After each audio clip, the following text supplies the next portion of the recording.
नमस्कार और the deep dive में आपका स्वागत है। हाँ। आज हमारे पास राजस्थान उच्च न्यायालय का एक बहुत ही दिलचस्प फैसला है। जी। मामला है हरजीत सिंह बनाम ओरिएंटल बैंक ऑफ कॉमर्स और ये पूरा मामला एक शब्द पर टिका है, एक ऐसा शब्द जिसकी व्याख्या ने एक परिवार का भविष्य ही दांव पर लगा दिया। ये वाकई एक दिलचस्प मामला है, क्योंकि ऊपर से देखने पर तो ये सिर्फ एक नौकरी का केस लगता है। हाँ। लेकिन असल में ये दिखाता है कि कैसे मदद के लिए बनाए गए नियम ही कभी-कभी सबसे बड़ी रुकावट बन जाते हैं। ये इंसानियत और कागजी कार्रवाई के बीच की एक क्लासिक लड़ाई है एक तरह से। तो चलिए इसी लड़ाई की परतों को खोलते हैं। आज हमारा मिशन ये समझना है कि जब किसी नीति की मंशा तो अच्छी हो, पर उसे लागू करने का तरीका इतना कठोर हो तो क्या होता है।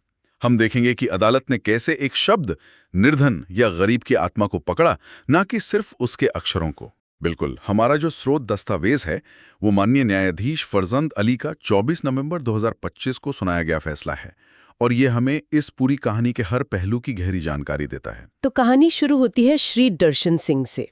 वो ओरिएंटल बैंक ऑफ कॉमर्स में असिस्टेंट मैनेजर थे। जी। 17 जनवरी 2020 को नौकरी के दौरान ही एक बीमारी के चलते उनका निधन हो गया। और यहाँ ये जानना जरूरी है कि फैसले के मुताबिक वो अपने परिवार में अकेले कमाने वाले थे। अच्छा। तो उनकी मौत से परिवार पर सिर्फ भावनात्मक पहाड़ नहीं टूटा, बल्कि आर्थिक रूप से भी वे पूरी तरह बेसहारा हो गए। उनके बाद उनके बेटे हरजीत सिंह ने, जिनके पास बीए की डिग्री थी, हाँ, उन्होंने अनुकंपा के आधार पर नियुक्ति के लिए आवेदन किया।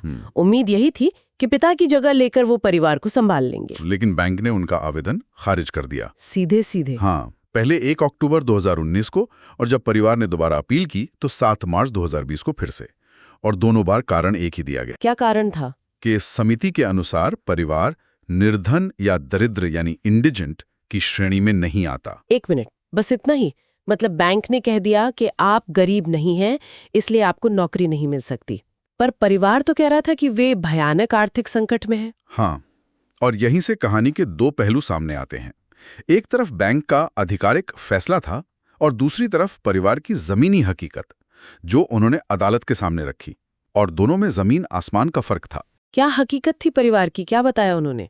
परिवार ने बताया कि श्री दर्शन सिंह के जो टर्मिनल लाभ थे, मतलब ग्रेच्युटी वगैरह के पैसे, उनमें से एक बहुत बड़ा हिस्सा तो उन तक पहुंचा ही नहीं। मतलब कहाँ गया वो पैसा?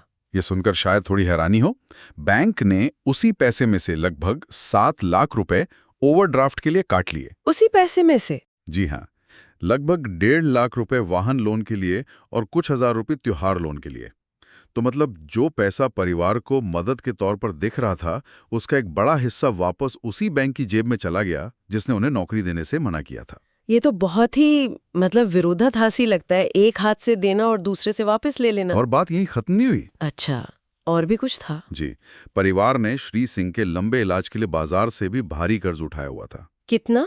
बजाज फाइनेंस से 5 लाख, मुथूट फाइनेंस से 2.5 लाख और दोस्तों रिश्तेदारों से 7-8 लाख रुपए अलग। बाप रे, तो उनके ऊपर तो पहले से ही 15 लाख से ज्यादा का कर्ज था। बिल्कुल, परिवार की दलील सीधी थी। बैंक से जो पैसा मिला वो इन कर्जों और कटौतियों को चुकाने में ही चला गया। उनके पास अपना घर तक नहीं है, वे किराए पर रहते हैं, और बेटा हरजीत सिंह बेरोजगार है। तो कागज पर भले ही उन्हें 34 लाख रुपए मिले दिख रहे हो, लेकिन असल में उनके हाथ खाली थे और सिर पर लाखों का कर्ज था। तो अब मुझे समझ आ रहा है, अदालत के सामने तो बिल्कुल अलग अलग तस्वीरें थीं। एक बैंक की एक्सेल शीट वाली तस्वीर जिसमें लाखों का हिसाब था, और दूसरी परिवार की असलियत जिसमें सिर्फ देनदारियां थीं। सही। तो याचिकाकर्ता के वकील ने यही तर्क दिया कि बैंक का फैसला मनमाना है और संविधान के अनुच्छेद 14 और 16 का उल्लंघन है, जो समानता का अधिकार देते हैं। उनका मुख्य बिंदु यही था कि बैंक ने सिर्फ आमदनी देखी, लेकिन परिवार के सिर पर जो बोझ था उसे पूरी तरह नजरअंदाज कर दिया। जाहिर है बैंक ने भी अपना पक्ष रखा होगा। वे क्या कह रहे थे कि हम तो बस नियमों का पालन कर रहे थे। उनका तर्क कुछ वैसा ही था जो किसी भी बड़ी संस्था का एक स्टैंडर्ड जवाब होता है। बैंक के वकील ने कहा कि हमने 2014 में बनी अनुकंपा नियुक्ति योजना के नियमों का सख्ती से पालन किया है। एक समिति ने सारे पहलुओं पर गौर किए, जैसे मृतक की 37 साल की लंबी सेवा, परिवार को मिले 34.66 लाख के टर्मिनल लाभ, जो पारिवारिक पेंशन मिल रही थी, और बेटे की उम्र और पढ़ाई। तो उनका कहना था कि ये कोई जल्दबाजी में लिया गया फैसला नहीं था, बल्कि एक पूरी प्रक्रिया का नतीजा था। जी, और उस प्रक्रिया के अंत में नतीजा ये निकला कि परिवार निर्धन नहीं है। और उन्होंने ये भी कहा होगा कि ये कोई अधिकार नहीं है। हाँ, उन्होंने ये भी जोड़ा कि अनुकंपा नियुक्ति कोई निहित अधिकार नहीं है, ये एक रियायत है जो सिर्फ उन मामलों में दी जाती है जहां परिवार सचमुच बहुत ज्यादा मुश्किल में हो। तो बैंक का संदेश साफ था, हमें सहानुभूति है पर हमारे नियम कहते हैं कि आप उतने भी मुश्किल में नहीं हैं। ये सब सुनने के बाद मेरे दिमाग में वही एक शब्द घूम रहा है जिस पर यह पूरा मामला टिका है, निर्धन। अदालत ने इस शब्द को कैसे देखा? क्योंकि बैंक की परिभाषा और परिवार की हकीकत तो बिल्कुल अलग थी, और यहीं पर न्यायाधीश फरजंद अली का विश्लेषण इस फैसले को असाधारण बना देता है। उन्होंने इस शब्द को सिर्फ शब्दकोश में नहीं ढूंढा, बल्कि उसके पीछे की भावना को समझा। उन्होंने एक बहुत दिलचस्प तुलना की। कैसी तुलना? उन्होंने कहा कि कानूनी किताबों में, जैसे कि सिविल प्रक्रिया संहिता में, निर्धन की एक बहुत ही तकनीकी परिभाषा होती है। अच्छा। वो परिभाषा मूल रूप से ये तय करने के लिए है कि क्या किसी व्यक्ति के पास कोर्ट फीस भरने के पैसे हैं या नहीं, ताकि वो मुफ्त में मुकदमा लड़ सके। ओह, तो ये परिभाषा तो पूरी तरह से एक अलग मकसद के लिए है। इसका किसी परिवार की रोजमर्रा की जरूरतों से क्या लेना देना? बिल्कुल, और जज ने यही कहा। उन्होंने जोर देकर कहा कि आप उस तकनीकी परिभाषा को किसी सामाजिक कल्याण योजना पर मशीन की तरह लागू नहीं कर सकते। सही। एक का मकसद अदालती प्रक्रिया है, दूसरे का मकसद एक परिवार को बिखरने से बचाना है। और यहीं पर अदालत ने वो बात कही जो इस पूरे केस का दिल है। उन्होंने कहा है कि अगर बैंक की परिभाषा यानी पूरी तरह से कंगाल या भिखारी हो जाना को ही निर्धन होने का पैमाना माना जाए, तो फिर तो किसी भी सरकारी या बैंक कर्मचारी का परिवार कभी इस योजना के लायक हो ही नहीं पाएगा। ये एक शानदार तर्क था। बिल्कुल।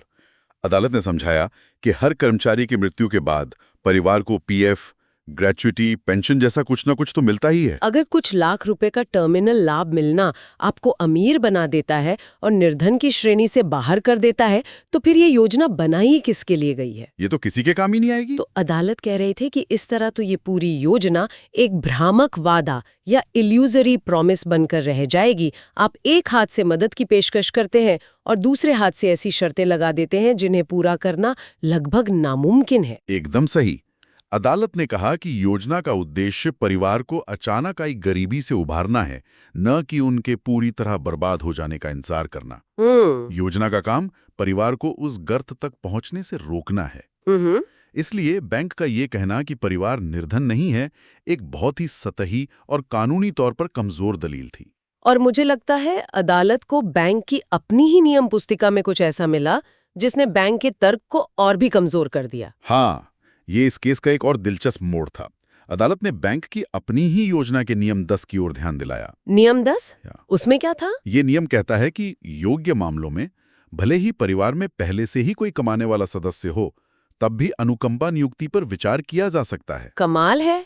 मतलब बैंक के अपने नियम ये मानकर चल रहे थे कि परिवार में कोई कमा भी रहा हो तब भी वे आर्थिक संकट में हो सकते हैं, और यहाँ तो कोई और कमाने वाला था भी नहीं। इसलिए कैसे खारिज कर सकते हैं?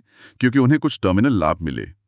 ये तो आपके अपने नियमों की भावना के ही खिलाफ है। बैंक अपने ही बनाए नियमों के विरोधाभास में फंसा हुआ था। तो इन सब तर्कों के बाद अदालत किस नतीजे पर पहुंची? आखिरी फैसला क्या हुआ? अदालत इस नतीजे पर पहुंची कि बैंक ने मामले का सही मूल्यांकन किया ही नहीं। उन्होंने सिर्फ एक चेकलिस्ट पर टिक मार्क किया, लेकिन परिवार की असली कहानी को समझने की कोशिश नहीं की। उन्होंने सिर्फ नंबर देखे, इंसान नहीं। आप ऐसा कह सकती हैं। अदालत ने साफ साफ कहा कि बैंक ने 34.66 लाख रुपए के आंकड़े पर तो ध्यान दिया, लेकिन इस बात को पूरी तरह नजरअंदाज कर दिया कि उस परिवार पर पहले से कितना कर्ज था, इलाज में कितना खर्च हुआ और मिले हुए पैसों में से कितनी बड़ी कटौती खुद बैंक ने ही कर ली। और यहीं पर अदालत ने वो यादगार टिप्पणी की जिसने इस फैसले को इतना महत्वपूर्ण बना दिया। हाँ, फैसले में लिखा है, अनुकंपा को अंकगणित के अभ्यास तक सीमित नहीं किया जा सकता है। Compassion cannot be reduced to an exercise in arithmetic. जी, ये एक लाइन इस पूरे मामले का सार है। अदालत ने कहा कि असली सवाल ये नहीं है कि क्या परिवार सड़क पर आ गया है। असली सवाल ये है कि क्या कमाने वाले की अचानक मौत से परिवार तत्काल और गंभीर कठिनाई का सामना कर रहा है। ये सोच में एक बहुत बड़ा बदलाव है। सवाल क्या आप गरीब हैं से बदलकर क्या आप अचानक आई मुसीबत में हैं हो गया। बिल्कुल। इसलिए इन टिप्पणियों के आधार पर अदालत ने बैंक के दोनों अस्वीकृति आदेशों को रद्द कर दिया। तो क्या हरजीत सिंह को नौकरी मिल गई? सीधे तौर पर नहीं, अदालत ने खुद नौकरी देने का आदेश नहीं दिया क्योंकि ये उसका काम नहीं है। अच्छा। लेकिन उन्होंने जो किया वो भी उतना ही महत्वपूर्ण था। उन्होंने मामले को वापस उसी सक्षम प्राधिकारी यानी बैंक के पास भेज दिया। लेकिन इस बार कुछ शर्तों के साथ। हाँ, इस बार सख्त निर्देशों के साथ। अदालत ने बैंक को 4 सप्ताह का समय दिया और कहा कि वे इस मामले पर फिर से विचार करें। लेकिन इस बार उन्हें निर्धनता की सही परिभाषा को ध्यान में रखना होगा, जैसा कि अदालत ने अपने फैसले में समझाया है। उन्हें परिवार की देनदारियों, इलाज पर हुए खर्च और पैसे की वसूली, मतलब पूरी तस्वीर को देखना होगा, ना कि सिर्फ एक आंकड़े को। और उसके आधार पर एक नया तर्कसंगत फैसला लेना होगा। तो ये मामला सिर्फ हरजीत सिंह या उनके परिवार की नौकरी का नहीं है। ये असल में दिखाता है कि कैसे अच्छी मंशा वाली नीतियां भी अगर बिना सोचे समझे मशीन की तरह लागू की जाएं, तो वे अपने मकसद में ही फेल हो सकती हैं। बिल्कुल सही। ये फैसला एक जरूरी याद दिलाता है कि नियम लोगों की मदद के लिए बनाए जाते हैं, लोगों को नियमों में उलझाने के लिए नहीं। निर्धन जैसे शब्द का मतलब हमेशा संदर्भ के हिसाब से देखा जाना चाहिए, और जब बात किसी कल्याणकारी योजना की हो तो उसका अर्थ हमेशा उदार और मानवीय होना चाहिए। ये वाकई एक बड़े सवाल की ओर ले जाता है, जो सिर्फ इस बैंक या इस मामले तक ही सीमित नहीं है। हाँ, और यही विचार हम अपने श्रोताओं के लिए छोड़ना चाहेंगे। कोई भी बड़ा संगठन, चाहे वो सरकारी हो या निजी, ये कैसे सुनिश्चित कर सकता है कि मदद के लिए बनाए गए नियम खुद ही एक दीवार न बन जाएं? प्रक्रिया का पालन करने की जिद और कानून की असली भावना को समझने के बीच सही संतुलन कैसे बनाया जाए? खासकर तब जब आपका एक फैसला किसी की जिंदगी और रोजी रोटी पर सीधा असर डालता हो।